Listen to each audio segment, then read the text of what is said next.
El capítulo número 26 del libro de Job comienza siendo una respuesta sarcástica hacia Bildad, que se convierte poco a poco en un testimonio de la grandeza de Dios y en un conjunto de revelaciones que queda completamente claro, no provienen precisamente de Job, sino de la sabiduría que Dios le concedía.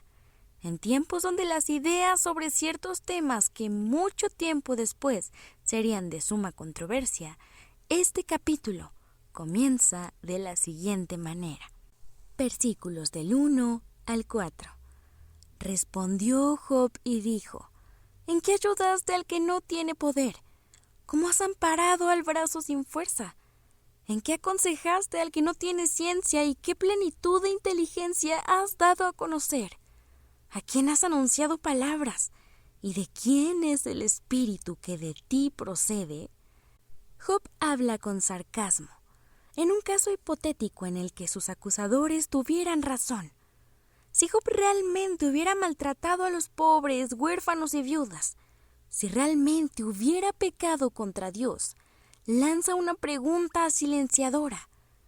Si yo soy un hombre malo y por eso sufro, ¿cuál es la diferencia entre ustedes y yo? Los brazos de Job se encontraban débiles, su estado era deplorable y aún así le daban la espalda con acusaciones que, independientemente de ser o no ciertas, seguían siendo desde afuera las quejas de un gusano contra otro. Además, Job argumenta la falta de sabiduría de sus acompañantes de una manera directa. Si él es necio y los demás son sabios, ¿cómo hicieron lo correcto? ¿Cómo le aconsejaron?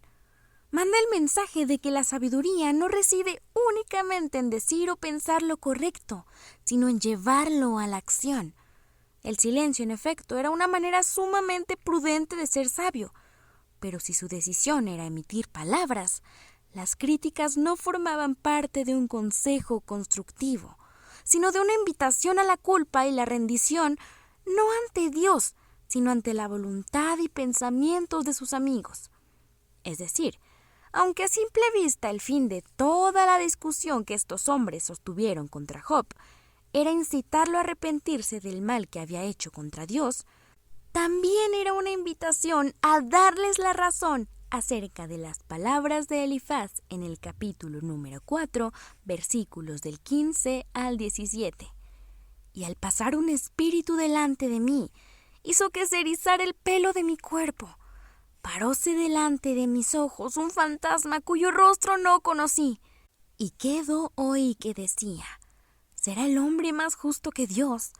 ¿Será el varón más limpio que el que lo hizo? Desde un punto de vista en el que no se conociera el contexto completo, estas palabras serían una revelación divina. Elifaz podría pasar como un enviado de Dios que es visitado para acudir a Job, con la misión de comunicarle un mensaje especial de arrepentimiento. Es cierto que a través de toda la Biblia existen hombres enviados a otros. Esa convivencia en todos los casos bíblicos tiene fines de edificación. Se alinean al plan de Dios. Pero ahora, en la época actual, Dios no necesita intermediarios. Para comenzar, quizás Elifaz era consciente de su nula autoridad para hacer arrepentir a Job. Entonces, de manera inteligente, utiliza la autoridad como de quien ha recibido una revelación divina única. Es como si de cierta manera intentara utilizar la autoridad de Dios para convencer a su favor, no al de Dios. Esto, lejos de convertirlo en profeta, aunque esa revelación hubiese sido real, si sus fines y su necedad se anteponían, lo convierte en un suplantador. Pero en caso de que esta visión haya sido posible, ¿qué sucede en la actualidad? ¿Puede un hombre tener revelaciones destinadas a otros? La respuesta es un tanto compleja, pues recordemos que en el Antiguo Testamento Dios hablaba por medio de profetas.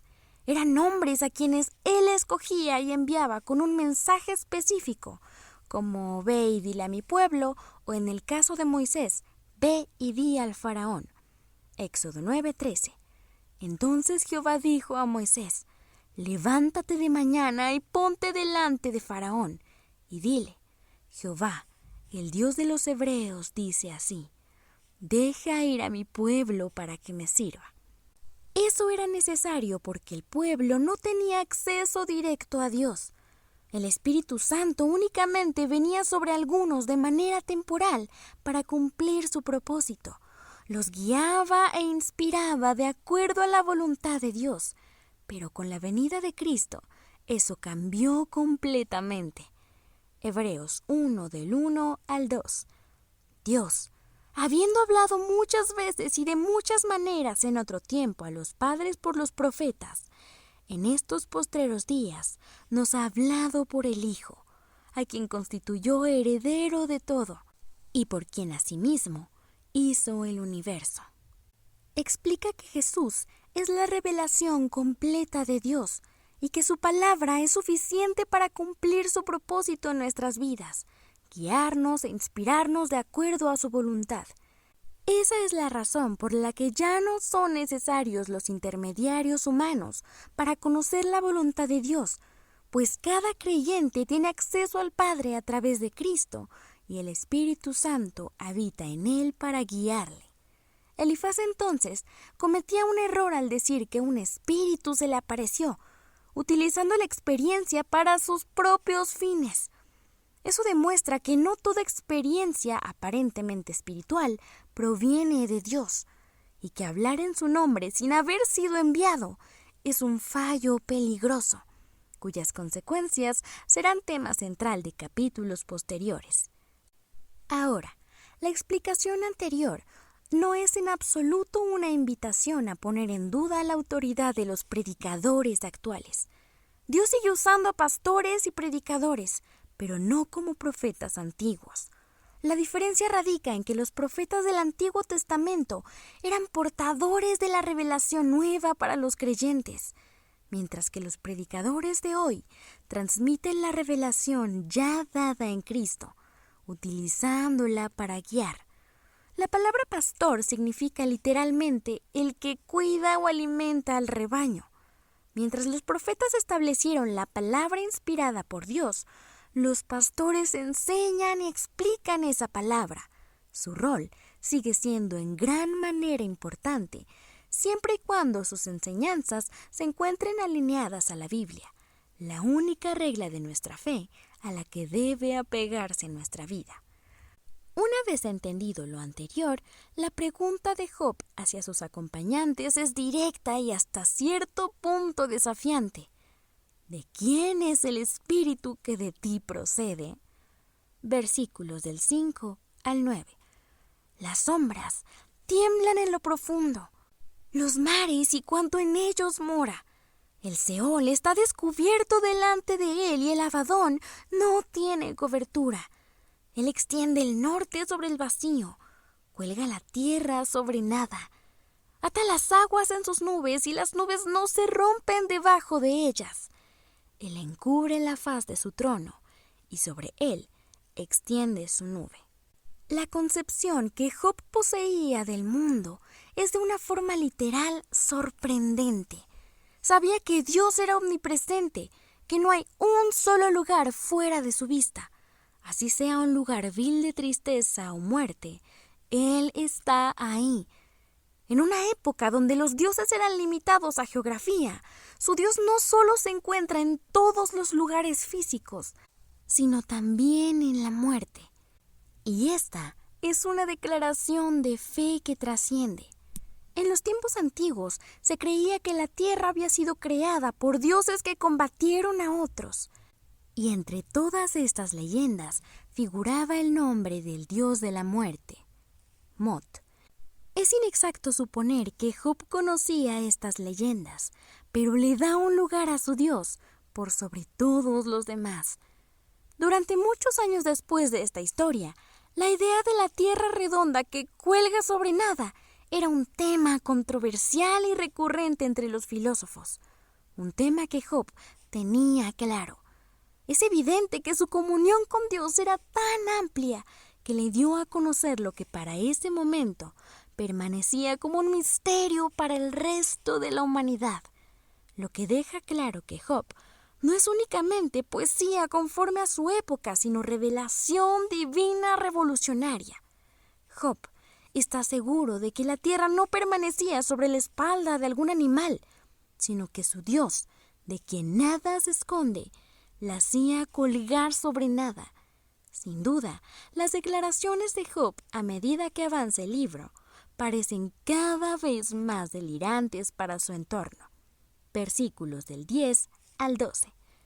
Puso límite a la superficie de las aguas, hasta el fin de la luz y las tinieblas.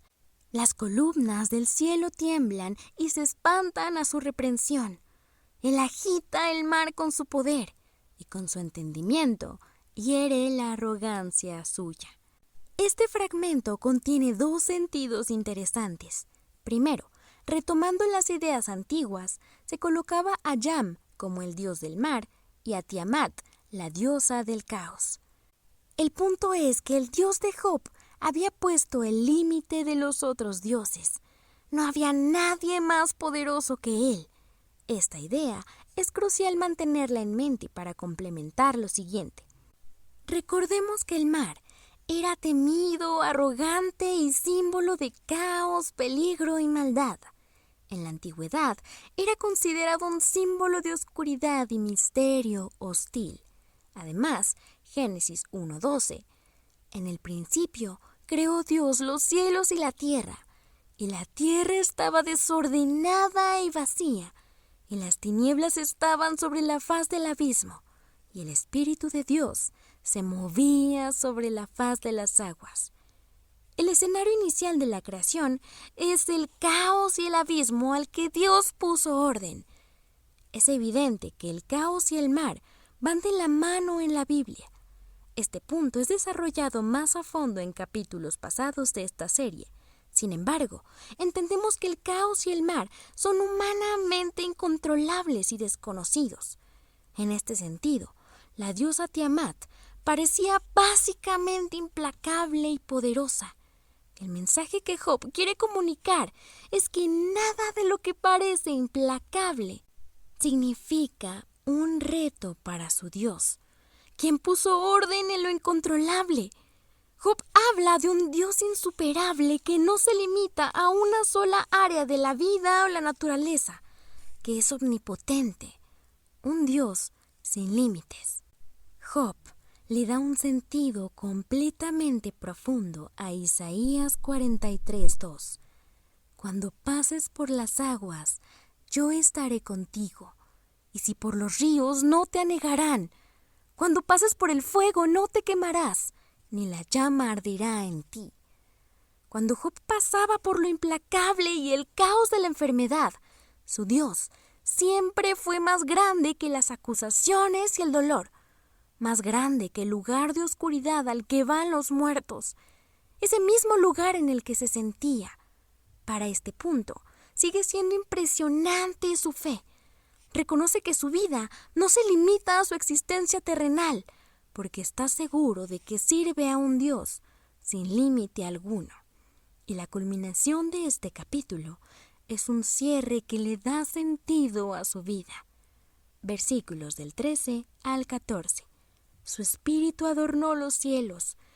Su mano creó la serpiente tortuosa. He aquí, estas cosas son solo los bordes de sus caminos, y cuán leve es el susurro que hemos oído de él. Pero el trueno de su poder, ¿quién lo puede comprender? Para sus acompañantes, la seguridad de Job es cínica. Es incomprensible porque a pesar de ver el mismo árbol que él, ellos no podían ver, porque su fe se encontraba en sus propios pensamientos. La calamidad para ellos era simple lógica. Pero para Job, nada era más grande que su Dios. A pesar de que Job no escribió el libro de Isaías, su fe se encontraba en palabras que aún sin escuchar, creía. Esa era su fe, la certeza de lo que se espera, la convicción de lo que no se ve. Isaías 41:10. No temas, porque yo estoy contigo. No desmayes, porque yo soy tu Dios que te esfuerzo. Siempre te ayudaré. siempre te sustentaré con la diestra de mi justicia.